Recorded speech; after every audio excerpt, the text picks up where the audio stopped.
নমস্কার বন্ধুরা, আমি শর্মিষ্ঠা কিচেনে সবাইকে স্বাগত। আজকে আমি পনিরের কোপ্তা কারি রেসিপি আপনাদের সঙ্গে শেয়ার করব। চলুন দেখে নিই কীভাবে বানাই। এখানে আমি 200 গ্রাম পনির নিয়েছি আর একটা গ্রেটার নিয়ে নিয়েছি। এই গ্রেটারের সাহায্যে আমি পনিরটাকে গ্রেট করে নেব।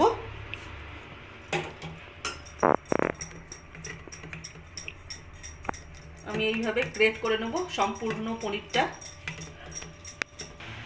এখানে আমি মালাই পনির নিয়েছি আর পনিরটাকে আমার সম্পূর্ণ পনিরটা গ্রেট করা হয়ে গেছে। আপনারা চাইলে নর্মাল পনিরও নিতে পারেন, কিন্তু মালাই পনির হলে খেতে একটু টেস্টটা অসাধারণ হয়, খুব ভালোও লাগবে। এবার আমি এই পনিরটাকে কোপ্তার জন্য রেডি করে নেব। এখানে আমি একটা লঙ্কাকে ছোট ছোট টুকরো করে রেখেছি, সেটা আমি দিয়ে দেবো এই পনিরের মধ্যে। এখানে ধনেপাতাটাকেও আমি কেটে ধুয়ে পরিষ্কার করে রেখেছি, সেটা আমি পনিরের মধ্যে দিয়ে দেবো। আর এখানে আছে অরিগ্যানোটাও আমি এখানে দিয়ে দেবো। আর এখানে আছে আমচুর পাউডার, এটা আমি পনিরের মধ্যে দিয়ে দেবো। পরিমাণ মতো আমি নুন দিয়ে দেবো।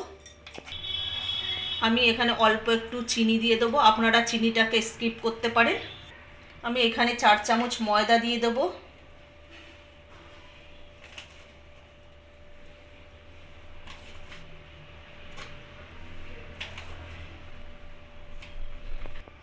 আর অল্প একটু গোলমরিচ গুঁড়ো দিয়ে দেবো, ঝালটা আপনারা আপনাদের পছন্দ মতো দেবেন। আমি সমস্ত উপকরণগুলো পনিরের সঙ্গে একসঙ্গে মিক্সড করে নেব, আমি ভালোভাবে মেখে নেব। এখানে আমি কোনো জল ব্যবহার করব না। আমি এখানে পনিরের একটা ডো তৈরি করে নিয়েছি, এর থেকে আমি ছোট ছোট লেচি কেটে নেব। আমি একটা মিক্সিং জার নিয়ে নিয়েছি, এর মধ্যে আমি এখানে 1/2 ইঞ্চি আদা নিয়েছি। এই জারের মধ্যে আমি দিয়ে দেবো 2টো কাঁচা লঙ্কা। এটা কাঁচা লঙ্কা কিন্তু পেকে গেছে, লাল হয়ে গেছে। আর এটা একটা বড় সাইজের টমেটোকে আমি 4 টুকরো করে নিয়েছি, সেটাও আমি এখানে দিয়ে দেবো। এটা মিক্সিতে আমি পেস্ট করে নেব।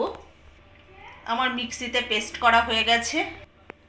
আমি গ্যাসটা ধরিয়ে দিলাম, কড়াইটা আমি বসিয়ে দিচ্ছি। কড়াইয়ের মধ্যে আমি সাদা তেল দিয়ে দেবো।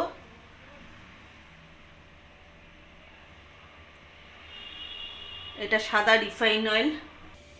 পনিরের থেকে আমি ছোট ছোট করে লেচি কেটে নেব, ছোট ছোট সাইজের, ঠিক বলের মতো শেপ হবে, গোল গোল। এরকম আমি বলের মতো ছোট ছোট শেপ দিয়ে নেব। সমস্ত পনিরগুলোকে আমার বলের মতো ছোট ছোট বলের মতো শেপ দেওয়া হয়ে গেছে। তেলটা গরম হয়ে গেছে, এবার আমি এগুলোকে ভেজে নেব। পনিরের বলগুলো আমি একটা একটা করে তেলের মধ্যে দিয়ে দেবো, একবারে সব দেব না, অল্প অল্প করে আমি ভেজে নেব। আমি এখানে সমস্ত পনিরের বলগুলোকেই দিয়ে দিয়েছি, কেন অনেকটা এখানে চওড়া, তো এখানটা অনেকটা জায়গা আছে, এর জন্য সবগুলো ধরে গেছে। আর আমি এগুলো একদিক হয়েও গেছে, আমি এখানে উল্টে দিচ্ছি একটা একটা করে। দেখুন কত সুন্দর হচ্ছে, একটার সাথে একটা লাগছেও না। আমার এগুলো লাল লাল করে ভাজা হয়ে গেছে, এবার আমি তুলে নেব। দেখুন কত সুন্দর হয়েছে। পনিরের সমস্ত বলগুলো আমার ভাজা হয়ে গেছে। এবার পনির ভাজার তেলের মধ্যেই আমি ফোড়ন দিয়ে দেবো। এখানে নিয়েছি একটা তেজপাতাকে অর্ধেক করে নিয়েছি, একটা শুকনো লঙ্কাকে অর্ধেক করে নিয়েছি। এখানে গোটা জিরে আছে, 2টো ছোট এলাচ আর 2টো লবঙ্গ আর একটা দারচিনি আর কিছু গোলমরিচ আছে, এখানে আমি ফোড়নে দিয়ে দেবো। ফোড়নের থেকে একটা সুন্দর মিষ্টি গন্ধ বেরোচ্ছে। এবার আমি মিক্সিতে যে মশলাটা পেস্ট করে রেখে দিয়েছিলাম সেটা আমি কড়াইতে দিয়ে দেবো। আমি কড়াইয়ের মধ্যে মশলাটা দিয়ে দিয়েছি, এর মধ্যে আমি কড়াইশুঁটি আর কিশমিশটাও দিয়ে দেবো। এর মধ্যে আমি কিছু মশলা অ্যাড করব। এখানে পরিমাণ মতো আমি নুন দিয়ে দেবো, 1 চামচ হলুদ দিয়ে দিলাম, 1 চামচ জিরে গুঁড়ো দিয়ে দিলাম আর 1 চামচ গরম মশলা গুঁড়ো। এবার আমি মশলাটাকে ভালোভাবে কষিয়ে নেব, যতক্ষণ না মশলা থেকে আদার কাঁচা গন্ধটা চলে যায় ততক্ষণ আমি মশলাটাকে কষাতে থাকবো।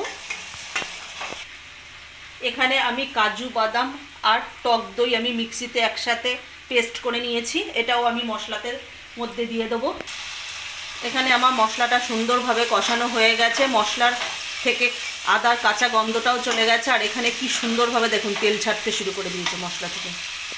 এখানে আমি কাজু বাদাম আর টক দই পেস্ট করাটা আমি দিয়ে দেবো কড়াইয়ের মধ্যে। এবার আমি মশলার সাথে ভালোভাবে মিক্সড করে নেবো। যেহেতু এখানে কাজু বাদাম দেওয়া রয়েছে, এর জন্য আমাকে ভালোভাবে নাড়তে হবে, নাহলে এখানে কড়াইতে নিচে লেগে যাবে। মশলাটা ভালোভাবে কষানো হয়ে গেছে। এর মধ্যে যে কাজু বাদাম দিয়েছিলাম সেটা দিয়েও আমার ভালোভাবে কষানো হয়ে গেছে। এখানে মিক্সিং জার ধোয়া জলটা আমি এর মধ্যে দিয়ে দেবো। অল্প আমি আর একটু জল দেবো এর মধ্যে। এখানে বেশি জল দেওয়ার দরকার নেই, এখানে অল্প জল দিলেই হয়ে যাবে আমার।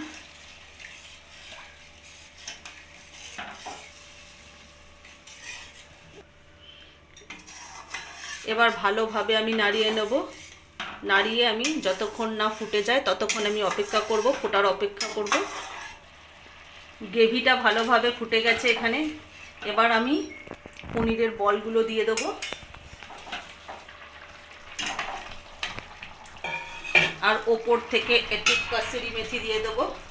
হাতে আমি একটু ম্যাশ করে কসুরি মেথি দিয়ে দিলাম। এবার আমি ভালোভাবে নাড়িয়ে নেব আর একটু ভালোভাবে এটাকে আমি ফুটিয়ে নেব, যেন এই পনিরের বলের মধ্যে গ্রেভিটা একটু ঢুকে যায়, তাহলে খেতে খুব ভালো লাগবে। আপনারা এটা রুটি, লুচি, পরোটা, ফ্রাইড রাইস, পোলাওয়ের সাথে খেতে পারেন, একদম অসাধারণ লাগবে। আর একবার অবশ্যই বাড়িতে এইভাবে বানিয়ে খেয়ে দেখবেন। আর এটা সম্পূর্ণ নিরামিষ, আপনারা নিরামিষ দিনে এটাকে খেতে পারবেন, কোনো অসুবিধা নেই।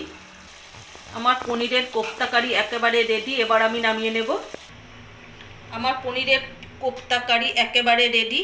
আচ্ছা, যদি আমাদের এই নিরামিষ কোপ্তা কারি রেসিপিটা যদি ভালো লেগে থাকে তাহলে লাইক, কমেন্ট, শেয়ার এবং সাবস্ক্রাইব করতে ভুলবেন না। আর অবশ্যই এইভাবে বাড়িতে বানিয়ে খেয়ে দেখবেন।